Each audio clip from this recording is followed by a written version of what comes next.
All right, guys. So Jorge with you one more time here. All right. So after we have created the assessment, the last bit of it is to make the test available to the students. All right, on a specific day, at a specific time. He needs to be able to download it. He needs to be able to get into it. He needs to be able to take the test.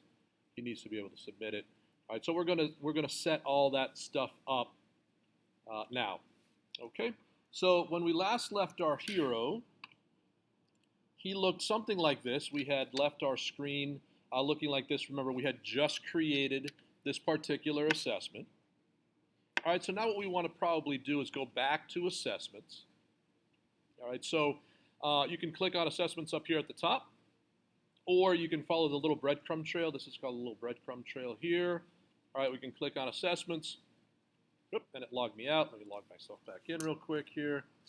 I remember my password. Groovy. All right, we are going to go to assessments. All right, here is my my folder menu. Okay, remember the minus sign. The plus sign means that there are additional folders underneath that particular folder. All right, so I'm in computer science, Mascaro, and we had put this exam into refresher exams.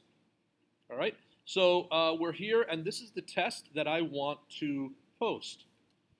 All right, so I can click on refresher test number 1. Okay. I get a preview of the test. All right, so this is basically where we left off the last time.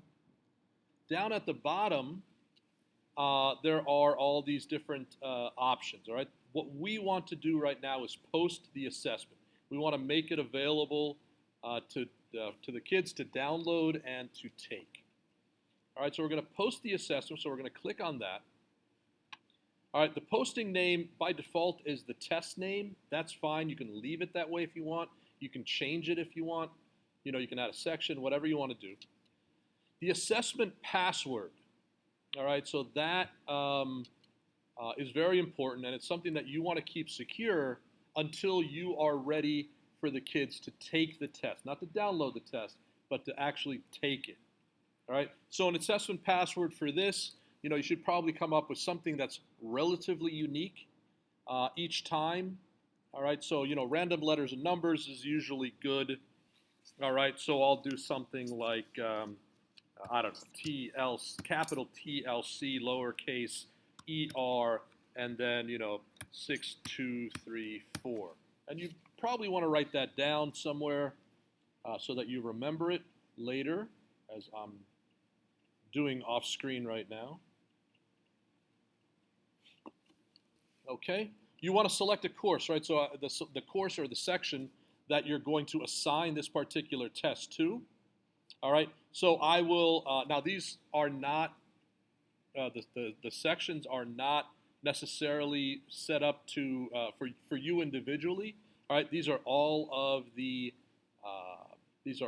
sections, all of the classes in the entire school. So just be careful as to which one you give. All right, so I'll give this particular test to my computer applications section 3 or section 5 class. I'll set that up there.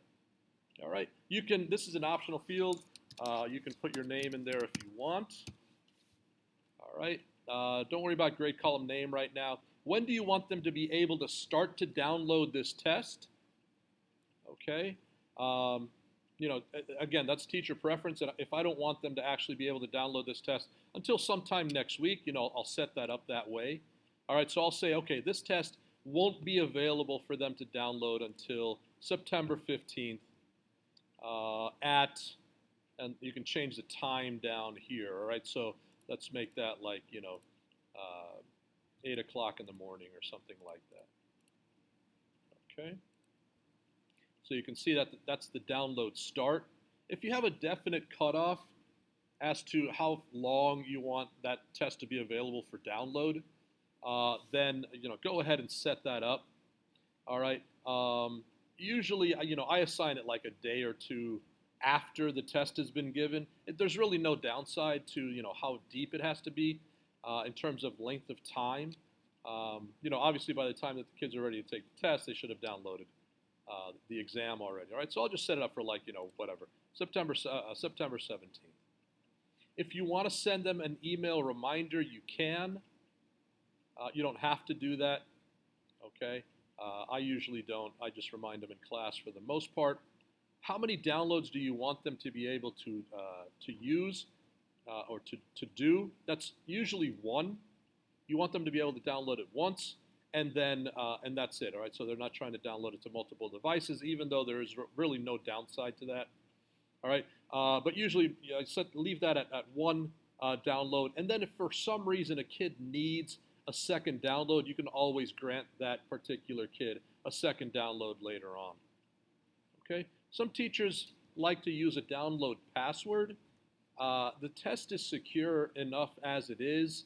I don't see the need for adding a download password. So in other words, the kid needs a password to actually download the test. Only like on a makeup test or something like that would you include something like that, just so you don't have a bunch of kids downloading a test that they're not going to take. All right, so you could do it that way if you want. Okay. And at this point, right, if we take a look at everything else is pretty much ready to go. Okay. There's some additional security options down at the bottom that we may or may not want or need. There's a remote assessment deletion and then a remote deletion date. So if a kid hasn't taken a test by a certain date, it'll automatically be removed from his device the next time that he logs in after that date. So you can set it up that way if you want. Whatever you want to do. I'll set that up. Let's say remote assessment deletion date.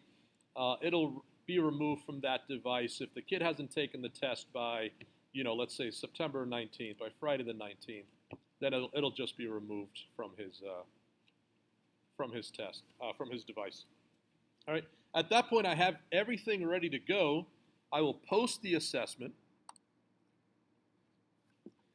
ExamSoft will say, hey, do you really want to post this assessment? Sure. Okay, so I'm going to go ahead and do that. Click that.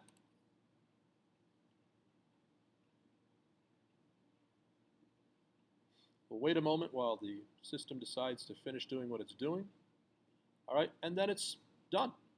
Okay, we're back to our test screen, right? Our test preview screen. We see refresher test 1 here.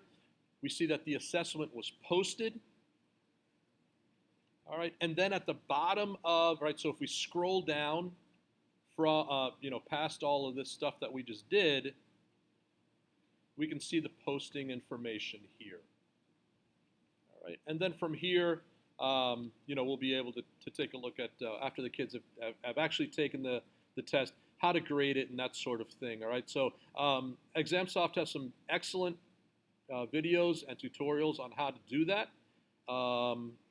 And, again, if you have administered a test and you're not sure how to go back and grade it or take a look at it or whatever, and you've taken a look at all the tutorials and everything, please come and see me, and I will kind of walk you through that process. It's not a big deal. It's actually very, very simple to pull those grades. All right, so I hope this video series was helpful.